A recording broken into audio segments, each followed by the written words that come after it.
We're back here on CBS Sports HQ, presented by Canva. Love your work as we get set to enter conference championship weekend in college football. We take a look at the very latest college football playoff bracket. Mackenzie Brooks, Jordan Giorgio with you. Mackenzie, you're going to walk us through kind of what you're seeing here, what stands out, break this all down for us. Yeah, well, if I'm looking as perspective of some of these teams, if I'm Texas, I was really hoping, Penn State was going to be somewhere in this game. I thought Penn State was going to be somewhere over here. You would have hoped Notre Dame was that, 7-10 matchup. You would have had Notre Dame, Indiana. That's what Texas would have loved. So Alabama just sneaking in here. That's, again, a really big ACC championship game. We'll see. Maybe this red turns into orange. Maybe it doesn't. Maybe it's SMU. Maybe it's blue. So this is a situation we'll see potentially change after this weekend. And again, this is the reward for being the #1 team in the country. Very interesting. The winner of Ohio State, Tennessee, that's the big gift. Doesn't seem right to me. That's all I gotta say. Right. Okay, so let's piggyback off of this now, because Oregon right now, the #1 seed, if they lose this upcoming weekend in the Big Ten championship game, which is against Penn State, that game on CBS, kickoff is slated for 8 p.m., they would move down to that 5 seed. It's glorious. Right, but this is seeming like it is a better case scenario to me. 100%. This is not the winning spot, okay? You're essentially in a pick-em game when you have to go against Ohio State or Tennessee in a neutral field. This is where you want to be. You get the Big 12 conference winner. Then you get Boise State. I don't care that this is 1 game versus 2 games. When you're 90% chance to win one, 80% chance to win the other, that's still a 72% chance of winning your games. If you're Oregon, you're playing these two. That's what, optimistically, a 65% chance to win. It's still below what it would be to win these 2 games. Everyone talks about, the rest, the bye week, right? You get the bye week.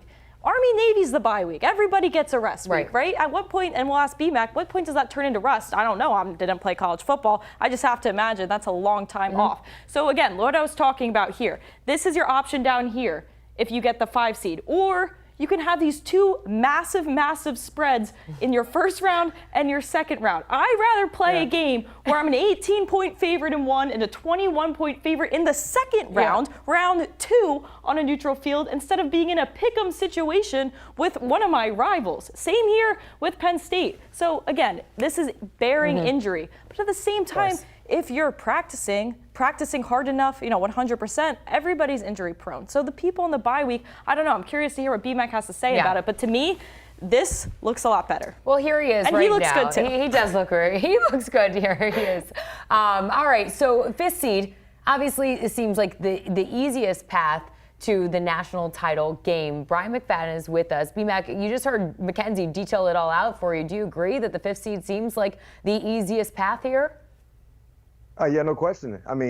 In that simulator right there, you want to be Penn State because you like your chances. Granted, it's going to be a difficult task regardless of where you're seated in the playoffs. That's why playoffs are so unique and entertaining to watch, because the level of competition is at an all-time high. But let's keep it real. There are some slots where you can see an easier path based on the simulator. So if you're Oregon and understanding that, you would much rather face off against, like you said, Arizona State or a Boise State than coming out the gauntlet, potentially playing against an Ohio State or a Tennessee.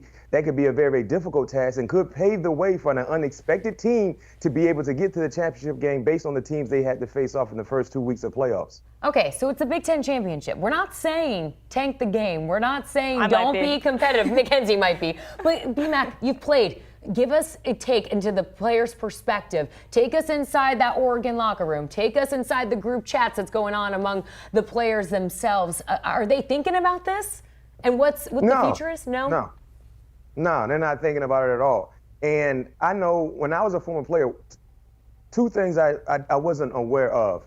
The lines of particular ball games in terms of the betting angle, and then also, 2, what happens next. Because you were kind of living week to week. So if you're part of the Oregon organization, right, getting ready for this Big Ten championship game, your job is to win. The mindset that you have the entire season and why you're undefeated currently. You can care less about what happens if you win. You want to win. And then you talked about the bye week, Mackenzie. I have been able to reach a championship in the NFL from both angles.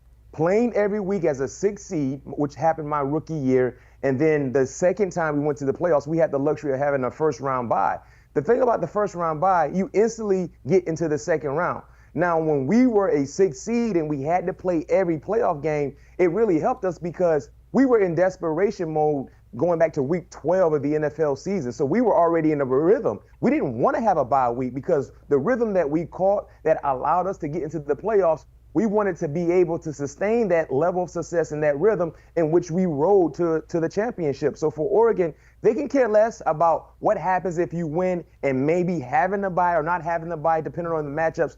They want to go out and win like they've been doing week in and week out so far this season. All right, let's move on now to the ACC Championship. It's the game this weekend that has the biggest and only really playoff implications on Conference Championship weekend.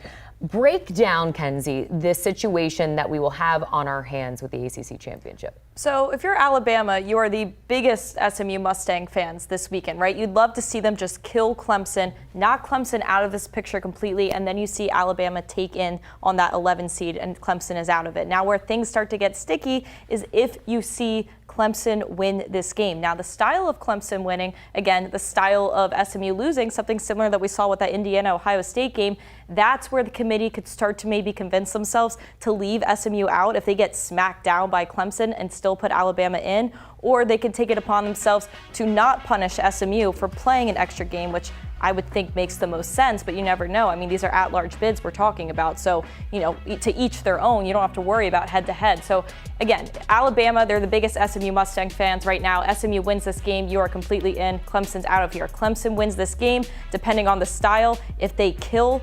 SMU, I could see the committee still wanting to put Bama in. That's not my opinion on how that should go, but it wouldn't be impossible. BMAC, floor is yours. Yeah, I agree. I think, you know, if SMU wins, no question, Clemson will be out of the playoffs, clearly. Now, the conundrum will be, to your point, Kenzie, what happens if Clemson beats SMU? Because I still believe SMU should have an opportunity to get into the playoffs. Let's keep it real. They haven't lost since the month of September. There's a lot that has changed between December and September. They've been playing inspired football led by their quarterback, Kevin Jennings. He's been a great point guard for their offense. They ran the football well. They've been scoring points at an all-time high. And I know when you look at their schedule, you might say, well, they haven't been as competitive as some other teams in college football. But get this, they took care of their business. They beat the teams the way they were supposed to beat these teams. So that should mean something. So even if they lose by 10 points or something like that, when you look at their entire body of work and how well they played since losing in early September, I think they should still warrant a spot in the playoffs. And there lies the issue, because it seems like the Alabama Crimson Tide, they're the golden child in terms of playoffs. The committee loves Alabama more solely because of the brand. And if SMU loses, and if it's a 8-point loss or a 7-point loss, or heck, even a 10-point loss, if they're outside the playoffs, you better believe they will have a legitimate gripe on their hands. Yeah. This is going to be the exact game where we see the committee set the precedent of, are you going to be punished for playing an extra game? It should be blindly, despite the outcome, you should not be punished. And that's what they've said. That's what they've told us. You won't be punished. This will be the specific situation where they set the precedent. They tell us for the years in the future what that looks like. And if they do that incorrectly, we could see a lot of issues happening. Now, the one situation where I could see SMU losing and they put Bama in, and this is a situation you two are all too familiar with, is if maybe you have a massive quarterback injury or a massive injury on top of your loss and they feel like they don't need to put you in. Again, maybe not just, but it is a storyline we have seen. Shout out to Florida State last year. And I think one thing we should all realize with the committee, don't trust anything they say. You're right. They stated you will not be punished for losing a conference championship game. Yeah, right. Yeah, right. That won't be the case if there is an issue where you're just out-battled, outdueled for 4 quarters. So don't trust anything the committee says, because clearly going back to a year ago, their road does not stand fast on anything. All right. Noted, BMAC. Last one here for you. Right now, as it stands, Boise State is slated to earn that first round bye. Should they? Repeat that again? Right now, Boise State is slated to earn that first round bye, according to this current bracket right now. He's like, there you go. That's it. No, they shouldn't. Explain yourself, BMAC. Their schedule. I mean, you played Oregon, you played UNLV early in the year. Outside of that, let's keep it real. I don't want to say it was like a JV schedule, but it kind of was a JV schedule compared to some of the other teams in the playoff contention. So yes, they took care of their business, guys, no question. But you look at their schedule. Name me, outside of Oregon and UNLV, who do you highly respect? Right? Portland State, Washington State has played some inspired football, but let's keep it real. They're not like one of the high competitors in college football. And so me personally, there lies the issue for me. The strength of schedule to date is 89th. That's not impressive.